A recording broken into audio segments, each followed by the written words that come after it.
Hi, Dana here. Congratulations again on your newborn baby. One of the questions I get asked often is, where should my newborn sleep? Now, ultimately, this is your decision. There are no rules here, and there's no newborn police going to show up at your door to see where your baby is sleeping. It really depends on a few things. One is the quality of your own sleep. I can remember when my first son was a newborn baby, having him in the room with me made it really hard for me to get any good quality sleep at all. He made a lot of noises, he moved around a lot, and every time he moved or made a sound, I would wake up. Because most moms, we find that, we're listening through one ear even when we sleep once we have a child.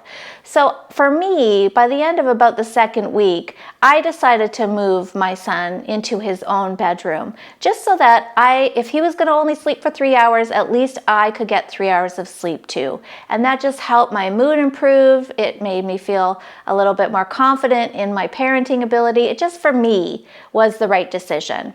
But for you, you might decide that you like to keep an eye, you want the baby to stay in the room with you, and that's absolutely fine. You can keep that baby in your room with you for as long as you like, as long as you are getting good quality sleep as well. I urge you to think twice about sharing the bed with the baby. There's lots of evidence out there that bed sharing is not the safest option. The American Academy of Pediatricians recommend that you do not bed share with your baby for safety issues.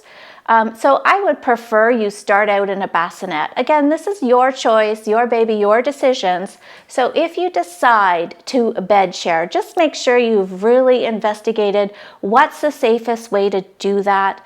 Don't leave your baby unattended in the bed at any point, and that you constantly ask yourself, is this really the best solution for our family? I've worked with hundreds and thousands of parents now over the years, and a lot of parents fall into what I call bed sharing out of necessity, which means it's the only way this child will string together a couple of hours of sleep, and so you've just fallen into it out of pure exhaustion, and it's just now the habit. Everyone shares the bed together, no one's sleeping that great, but at least it's a little bit better than it would be if your baby was in their own crib. And just ask yourself a question every few months. Does this feel right still? Is this a good plan for our family? Is everybody happy with this choice or decision? And if the answer is no, well, then you know what to do. You start the Sleep Sense program, you get your baby into their own crib or bassinet, and you start solving this issue. Another little tip and trick I want to give you is the idea that newborns get their days and their nights mixed up.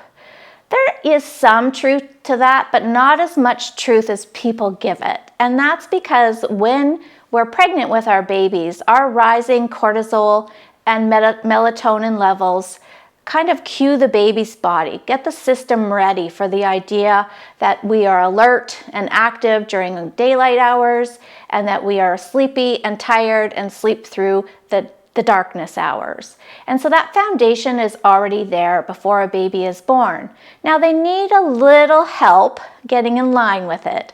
And so my advice is that you make sure that during daylight, your baby's getting lots of exposure to sun, lots of exposure to house lights, that they go back to sleep in the same spot that they sleep through the night. So I love the idea of being out in the daytime in the family room with the family, and then off to the bedroom for nap time, and you just keep repeating that cycle. And then through the night, you try to keep your little one in the darkness. Keeping them in the quiet, dark bedroom will help get their body clock in line with day and night. Thanks so much. Good luck on your journey with your newborn. Thanks for watching. Sleep well.